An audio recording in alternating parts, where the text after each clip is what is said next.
Uznávam, v minulom videu som sa trošku odviazal, ale na svoju obhajobu musím povedať, že bol to prolog. Ten som si proste užiť musel.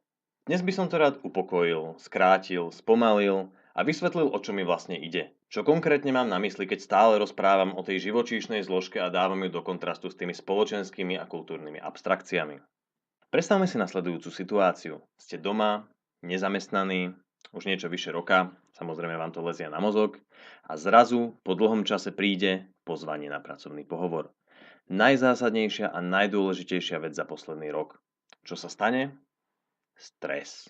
Snažíte sa odosobniť, upokojiť, povedať si, že vlastne o nič nejde. Samozrejme neveríte tomu, ale skúšate všetko, čo sa dá. Nepomáha nič. Deň pohovoru príde a tak dorazíte na miesto určenia, sadnete si pred komisiu a teraz si povieme, čo sa vo vás deje. Len pre malé upresnenie, toto ste vy a váš mozog zrazu príde s úplne úchvatnou stratégiou, ktorá sa nazýva stresová reakcia a vyzerá asi takto. Zvyšujú sa nám hladiny niektorých hormónov, ako napríklad kortizol, epinefrín a norepinefrín. Ďalej dochádza k fyziologickým zmenám, ako napríklad zrýchlenie dýchania a jeho presunutie do hrude, zvýšenie tepu, zvýšenie krvného tlaku a samozrejme kopa iných symptómov, ktoré tu teraz nebudem spomínať, ale časom si ich samozrejme rozoberieme.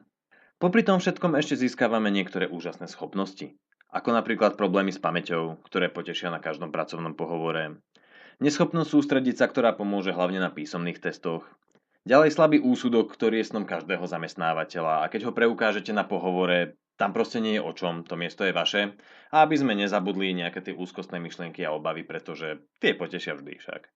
Takže aby sme si to zhrnuli, v danom momente potrebujeme pamäť, sústredenosť, rozvahu, pokoj a entuziazmus.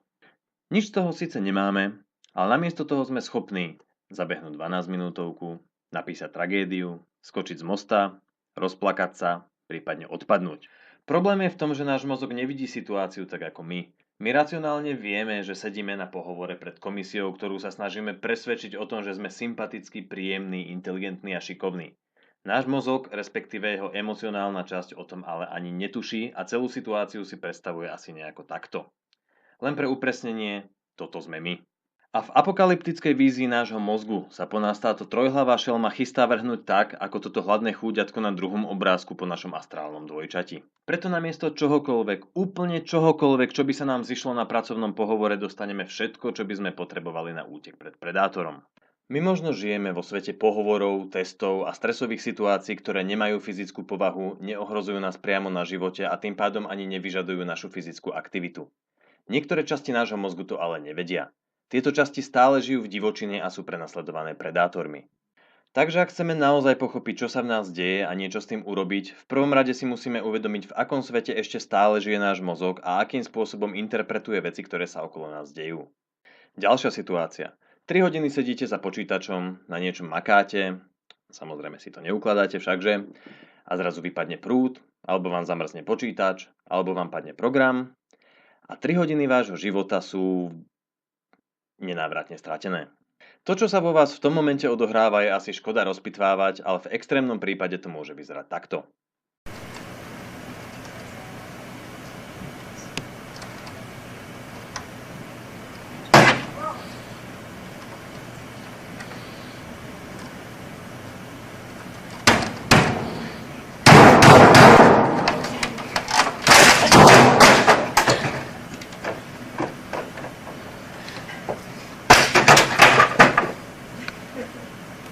To, čo v takejto chvíli cítite, je svalové napätie a chuť niečo rozmlátiť. Problém je ten, že váš mozog namiesto tohto vidí toto. Vidíte tam podobnosť? Ak nie, nevadí. Váš mozog ju vidí, respektíve tá živočíšna časť, o ktorej som hovoril minule. Náš hlavný problém spočíva v tom, že hardware, na ktorom fungujeme, nebol stavaný na software, ktorý sa na ňom snažíme rozchodiť. Ako vidíme, funguje, ale funguje s chybami. Máme tu veľký problém s kompatibilitou a nášmu vzdelávaciemu systému vyčítam práve to, že nám k tomu nedal manuál. Ostatné zvieratá nepotrebujú manuál, pretože fungujú v prostredí, v ktorom a pre ktoré sa vyvinuli. Fungujú prirodzene. My sa síce tiež tvárime, že by sme mali fungovať prirodzene a intuitívne, veď je to predsa naše telo, ale ako vidíme, nefunguje to. Za posledných 200 rokov sa náš život zmenil neskutočným spôsobom. Tých 200 rokov je ale stále len 8 generácií a to je z evolučného hľadiska strašne málo času na to, aby to stihlo ovplyvniť aj našu DNA.